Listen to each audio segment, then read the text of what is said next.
Hi, my name is James Rozak. I am the creator of the website Morning Mercy. This podcast is dedicated to supporting those who are on a journey walking away from the message and teaching of William Branham. I'm just here to offer my own perspective for anybody who's gone through the experience of fundamentalist religion. You might resonate with the topics that I cover. And today I'm just going to be discussing my early years, how I came into the message, and I feel like it's a little bit of a unique experience because I left the message officially at 35 years old as an adult, and that was after years of being a minister and then coming into the realization that William Branham was not honest with us. But I also left the message as I think I was about 7 years old when my parents left the message themselves. I found my way back to the message, and that's more or less what I would like to discuss in sharing my early story. So for me, I have to start by saying that as I share my story, because I'm relating personal experience, I am going to be discussing my family, my parents, my grandparents. And I think it's important to note that as I talk about them, I speak from a viewpoint that my parents were under a strong influence, just like I was. And so I don't sit from a position of blame. I don't speak from a position of blame. I love my parents and I love my family. And I recognize that they too were victims of what really is a strong influence. That's why many of us fell into the message and couldn't see the problems, is because we were so badly deceived. And my parents were doing the best that they could. They were raising us according to the teachings of William Branham and the message. And so I can't look back and blame them for what happened to me. I have to start telling my story by introducing you to my grandmother.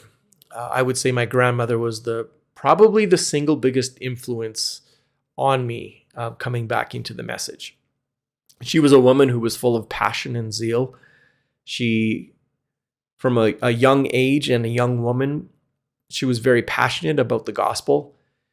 And that was before she was introduced to William Branham. She had this craving to follow God.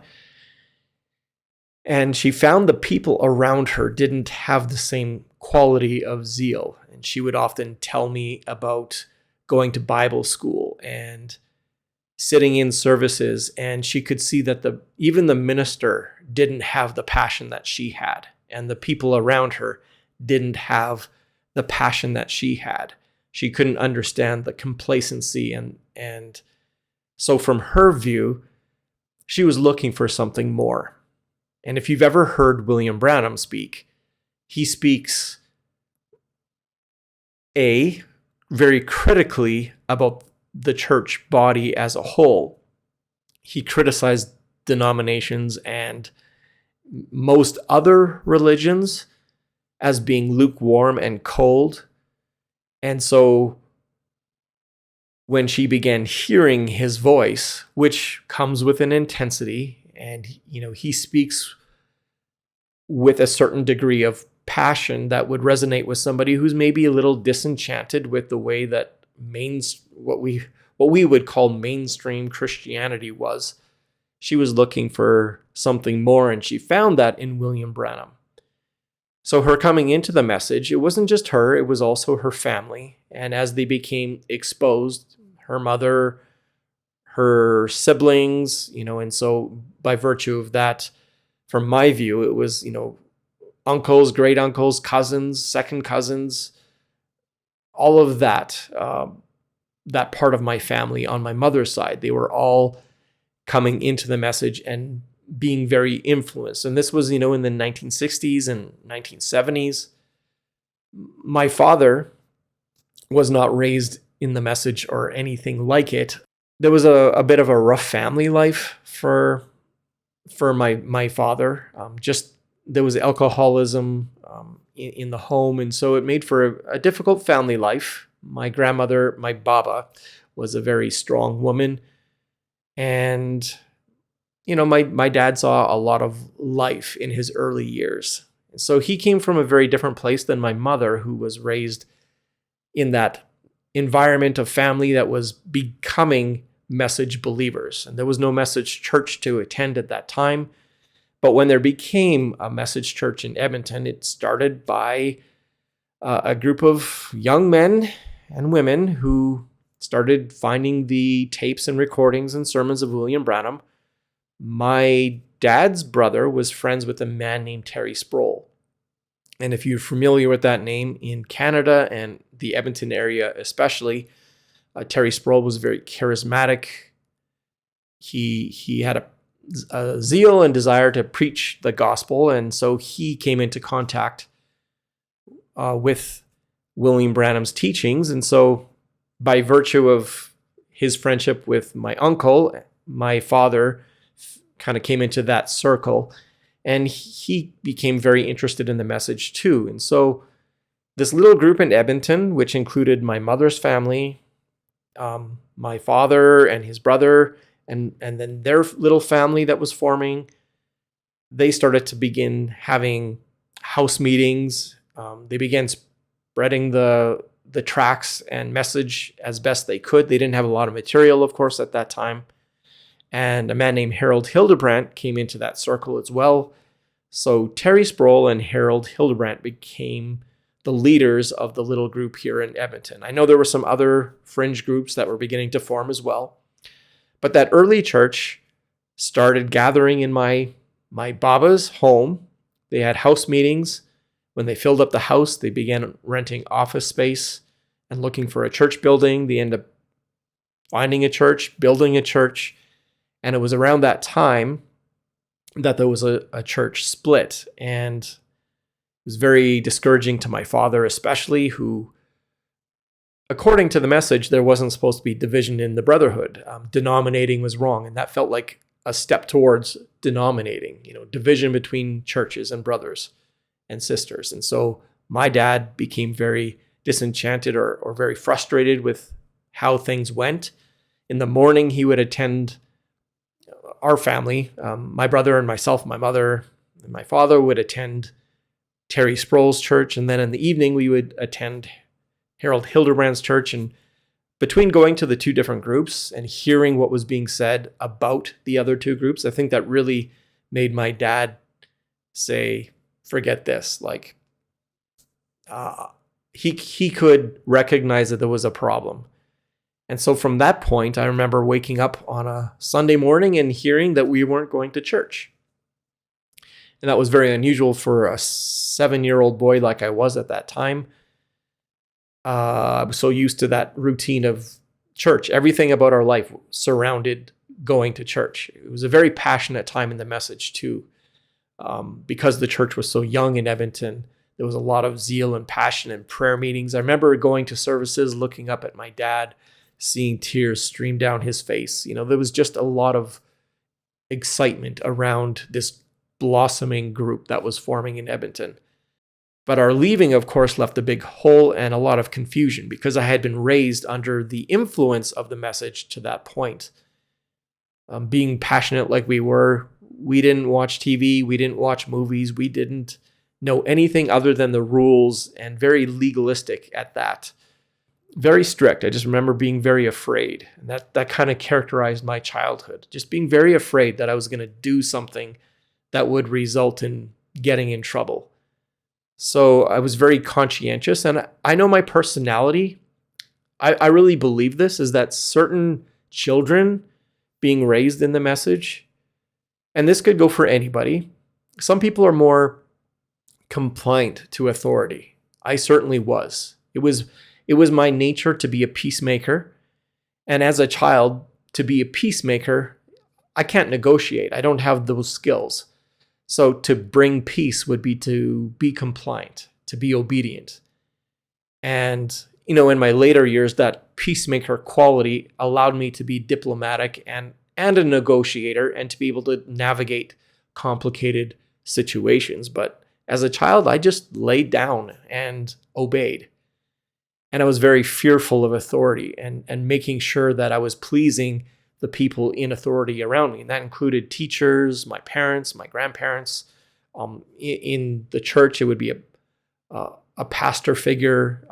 Whatever teaching, instruction I was getting, I was very mindful and fearful that I had to do the right thing.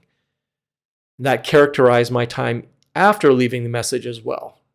We no longer went to church, but I was very mindful that I had to still follow the rules and obey my parents. And it wasn't that my parents let go of the message immediately. I recall for many years after hearing William Branham's voice in our home. The tapes would be played. In fact, my mother would take us to church meetings once in a while. My dad never went with us, and I think that's why we eventually stopped going, is because my father and my mother had a little bit of conflict over the continuance of her going to the church meetings, but she had a lot more reason to go because her mother, her family were still attending, and that family pressure, as we all know, it's very strong. She didn't want to be out of step with her family. She also didn't have access to information that we have today. So she was leaving a little bit under duress, not having any idea about William Branham being false per se. She could just see that the church was not in a healthy place. And anyways, it was a very difficult time, I know, for her. But then for years after, all the way up into my early teens, there was still a lot of strict parenting. My mother and father have both apologized in the aftermath of that. Again, they were doing all that they knew as best they could. And I think there was still a lot of fear of the world, of falling into the wrong crowd, of all of those things were still at play. My mother maintained holiness all up into my teen years as well. I mean, this was many years after we had left the message, and she was still wearing skirts. She was still wearing long hair. And I think that had to do with the fact that she would go and visit her mother for as long as my grandmother was alive. My mother would still show respect by dressing in a way that wouldn't be offensive to my grandmother. And that was a respect and maybe a little bit of fear. But I would observe this. And those times when we went to visit my grandmother were extremely influential on me. And I don't even think my parents were aware of how much pressure my grandmother was putting on me. Her life consisted of one thing: listening to tapes and reading books. So when we would come visit, we would sit on the couch. My grandfather would be in one room, or he would be in one chair across the room, and my grandmother would be in her chair on the other side of the room. And we would, share pleasantries a little bit. And then we would begin to hear my grandmother expound on her life in the message, about how wonderful it was to be in the message. She would share endless stories. We would, maybe visit for an hour or two when we would go.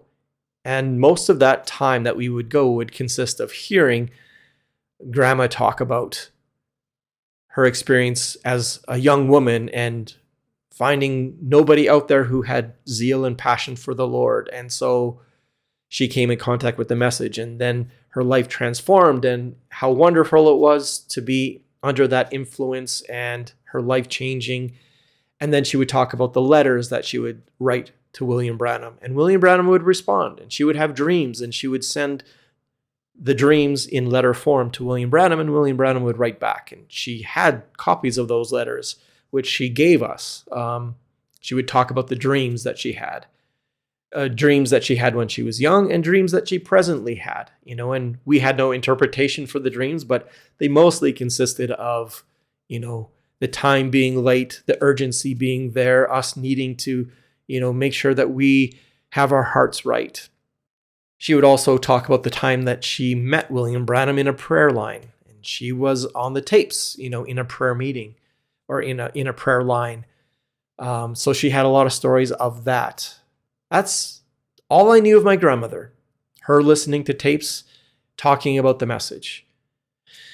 So the thing that my parents probably didn't know is when we would have sleepovers, and me and my brother would do our thing, play in the yard and do things that kids would do. But then when we would go into the house, and I would always make sure to visit my grandmother because she was often bedridden, and so I would go into her bedroom and sit by her bedside. And sometimes she would have a tape playing, and I would listen to the tape with her. And then she would pause the tape. She would take my hand sometimes. She would pray over me. And she would implore and plea and beg that someday I would come back to church, that I would come back to the Lord, that I would give my life to the message. And in various ways, she would tell me that she believed that it would be through me that my family would be saved. She had a dream as a young lady that consisted of the family all being protected and saved. She felt like I was going to be the one that brought the family in. When you hear this repeated to you in the context of a young child, and this went into my teen years as well, you're hearing this spoken over you over and over and over. And I loved my grandmother, and she would do it through tears and pleas, and it was very emotional for me. And yes, it really had a major impact on me. I can even recall times when I think I was an adult at this time. I probably had turned, at least I was 17 or 18 years old. And I remember my grandmother calling me on the phone. My mom wasn't home, and so she took that opportunity to implore and beg and plea, that I would come back to the message. And she wanted me to promise that I would do it. So, I mean, I was not equipped. And so, yeah, I said, yeah, Grandma, I'll do it. Now, meanwhile, I was growing up in a world where I didn't attend church. Now, I didn't really know the message. I knew what my grandmother said about it, but having read the message myself, I didn't know anything really about the teaching, nothing.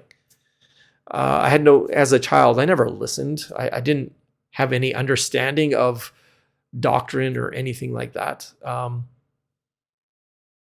I knew the message by what my grandmother said, by my childhood experiences, and by the rules that we followed. And so I was going into the world, after we left church, beginning to mingle with other kids in school, recognizing that I didn't fit in, because when we would be with friends and they would, especially as we got into the middle years, early teens, and even though I had curiosity, I had that voice playing in my mind that if I go and hang out with the kids, the other kids in school, I'm going to get in trouble. My parents are going to find me out, and I'm going to be in trouble. So I avoided it. I avoided going places that I felt like I would get in trouble for. I avoided doing things that I felt would get me in trouble. And by doing that, you slowly begin to isolate yourself, because you're the weird kid in school who doesn't do anything, who doesn't go anywhere, who doesn't join in with everything that seems normal for a teenage kid to do.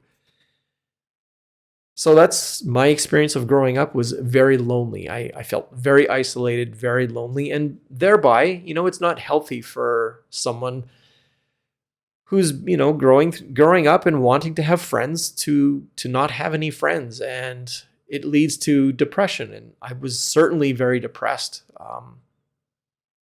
I spent a lot of time with myself in school and after school, especially, I would see my friends, I call them my friends, and they were my friends. Like I didn't feel like I was ever bullied or rejected. Like I know other kids in my school would be actually bullied, and I never felt bullied. I just felt ignored. I felt like people gave up on me. Let's put it that way. Yeah, it was very difficult. led to a lot of confusion. Like, why am I doing this to myself? That's what I kept telling myself. Why am I doing this to myself? Like, my parents won't know if I go over to so-and-so's house and just hang out. I don't have to do what they're doing. I could just hang out. But I wouldn't. In rare situations, I would if I was invited to a birthday party or things like that. But even then, I was very guarded, always very guarded. Going into my high school years, I felt increasingly depressed, increasingly frustrated with myself and my life, holding to standards that, like, why am I doing this? Now, I think the thing that saved me through school was I was very athletic and I was very heavily involved in sports. That was a way to integrate with other people and feel like I belonged to something. And so I played sports. I was heavily into football. I did really well in football. I was acquiring athletic awards and academic awards as well because, again, I invested myself in things that I could do and where I could direct my attention, I guess. In 12th grade, I was at this juncture where on one hand, it felt like I was so successful because I was winning awards in athletics. I was excelling in every way in life. I was even at that point volunteering because I was trying to find purpose for myself. I was volunteering in the inner city in Edmonton. I was working with underprivileged kids. I had leadership qualities that were recognized. So I was being put in positions where I was at a very young age leading camps and programs in the inner city. I was leading teams of people even in situations. I was invited into schools where I was running programs in schools.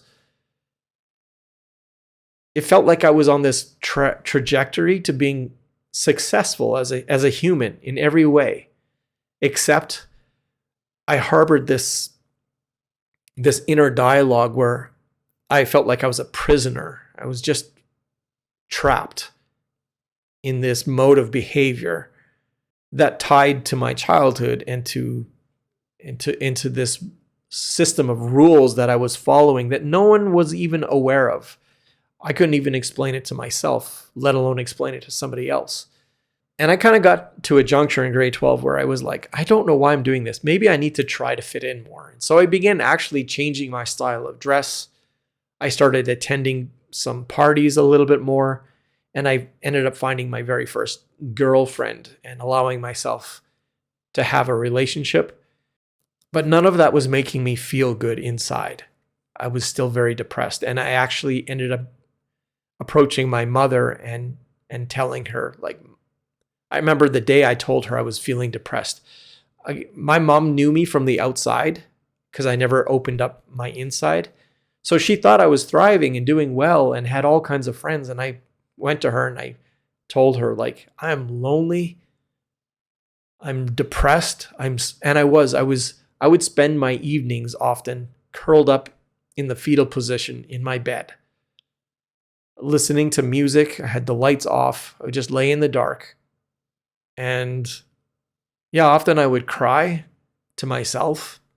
My mind went into dark places. I never had self-damaging thoughts, but I had hopeless thoughts.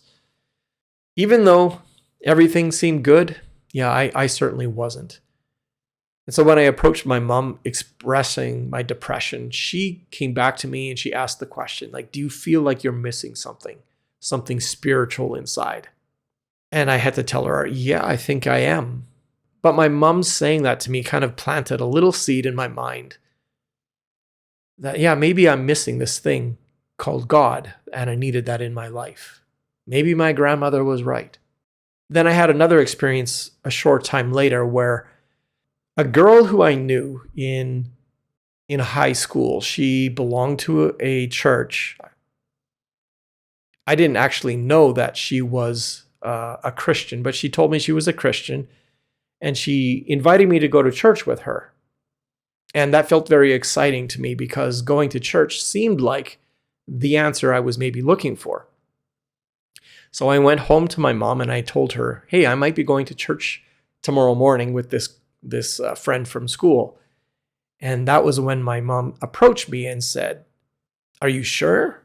Like, and she said to me, even though now this is many, many years, this was over 10 years after we had stopped going to church in the message. She said, "Do you know what William Branham says about denominations?" I didn't even know what that word meant, denominations. Like, what is a denomination? I had literally no idea. I think I had heard the phrase before, but what it actually meant, I didn't know. By virtue of my mom saying that, and then me recognizing that this girl didn't match what my family in the message looked like and the way that they behaved, it made me question, like, well, maybe there is something wrong with this girl goes to this church, which is a denominational church. She doesn't look like my grandma. She doesn't sound like my grandma. She doesn't wear long dresses and long hair. Like, maybe there's something to this that I need to look into. And so I went down into the basement. We had a pile of books still remnant from the message. It was all packed away, all kinds of message tapes and books. And there was a questions and answers book in there. And I pulled that one out and I began looking through questions and answers about denominations. And what I found was that William Branham had nothing good to say about denominations. So I kind of determined to myself, well, I don't think I should go to a denominational church. And so from that point on, again, it was another seed planted that if I'm going to church and if I'm going to find God, it's going to be the God that I was familiar with as my grandma shared with me, as I had when I was a child. So a little bit of time passed and my depression was only getting worse. And I was so broken inside and so desperate for a change in my life that I really began exploring the idea of maybe having to make a major decision. Like, either I have to let go completely of all of these God thoughts and just let it go and just go and live a life where I wasn't riding a fence in the middle of pressures. I just needed to get away from the depression that I was feeling. And what happened at that time was I was invited to a wedding. My cousin on my mom's side was getting married. The wedding would be held in a message church. And so I went with my girlfriend and my family. And that was the first time I was sitting in a message church in, I don't know, a decade, pretty close to a decade, I guess.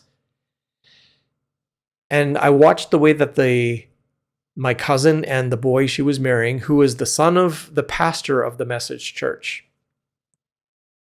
I listened to their vows and I decided right there and then that if I'm ever going to get married, I want to take Christian vows just like I heard in that church. It felt right. It felt like that's the way it should be.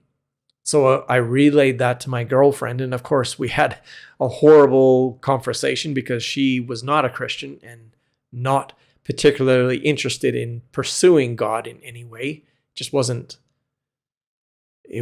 on her mind. So we could see that there was maybe a breaking point coming for us. And I basically told her, like, this is something major's coming, and I think that's the way I want to go. Several more months passed. I was in college at that time. I graduated from college, and right at the end of my graduation, a friend from my college class, really good friend, we had a lot of spiritual conversations because it was on my mind, and he was a little different than me, but he had no background of Christianity or knowing God, but he felt like there was something out there that he needed to find.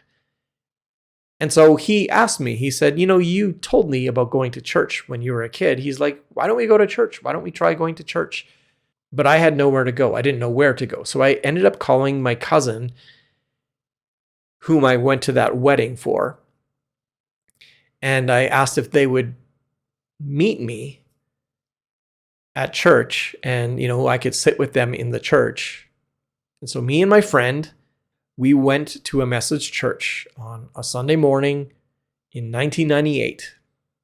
And that was the first day I came back into a message church for a sermon, and I never left.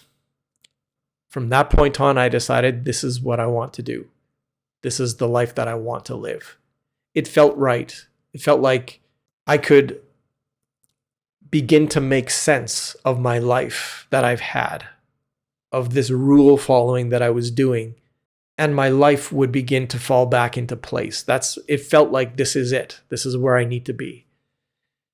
My friend that came with me to the church, he never continued. It wasn't for him. He began asking questions that I didn't ask, but he was very curious about, like, okay, so we're going to go to church. What does this mean? And I remember them listing off the rules that, if you come to church, then you can't do this, then you can't do that. It wasn't maybe the best selling job for somebody who's coming into the church. When he began hearing all the things that suddenly he can't do. And the breaking point for him was, he asked, can I still go dancing? He really liked dancing. And they said, nope, you can't go dancing. And he was like, okay, I'm out of here. And yeah, in hindsight, I'm rather jealous of my friend who asked a lot of questions and was bothered by the answers, because for him, he was like, yeah, this sounds kind of crazy. For me, I was like, yeah, whatever. I follow these rules anyway, so I'm in. And that's the way it went. So that is how I ended up coming into the message. The thing I'll say in closing this podcast is just recognizing the amount of influence that can fall on a child who is never given any defense against why they left the church. So I get letters and emails from people who are curious about how to talk to their children.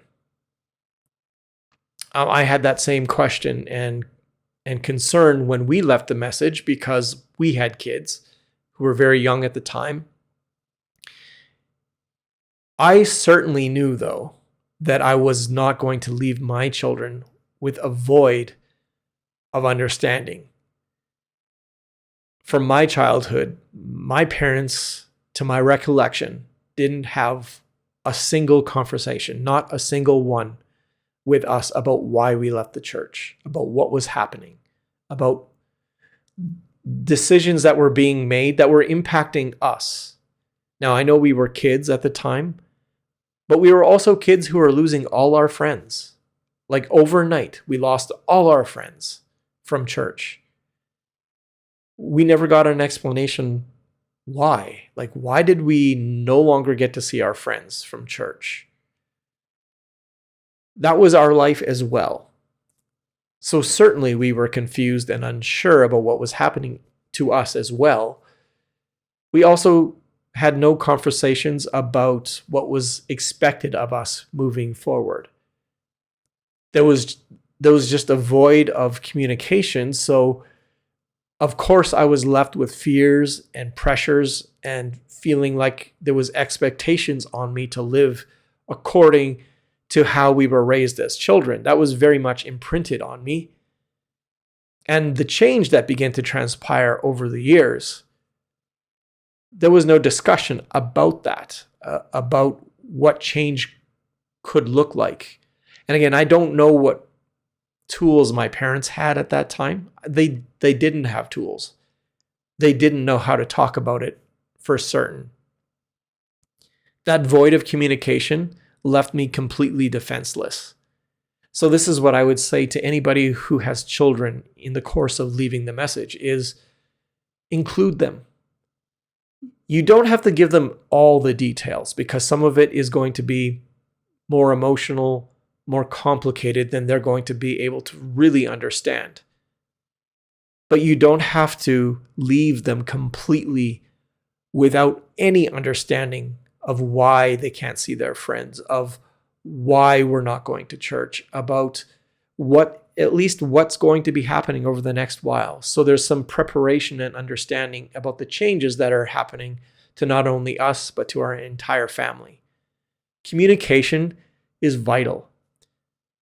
And I think I'll take another podcast episode where I'll break that down a little bit further. But my advice is certainly make sure to communicate with your children, because I can speak from my experience. That void of communication was filled by somebody else, and that was my grandmother.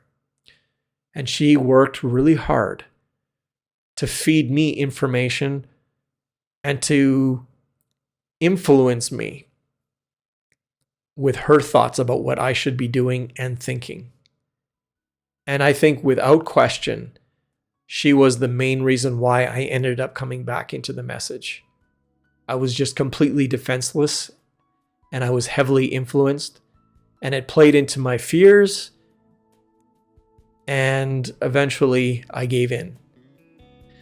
So yeah, like if you're wondering what to do with your children, put yourself in their shoes and think, are they confused? Do you think maybe they're confused? Do you think maybe they're scared? Do you think maybe they have questions? So begin having communication with your kids. I hope this is helpful in some way, just to give a little bit of my story and when I came into the message. I'm going to follow this up with my journey through the message. So just to give a little snapshot of what I'm going to cover in the following episode, where I talk about my time through the message, it's just to introduce you to my experience of coming into the ministry, of counseling with people in the message and what impact that had on me. And then my first experiences with Believe the Sign and the information that I was beginning to come into in the early days when concerns were being raised about the teachings of William Branham.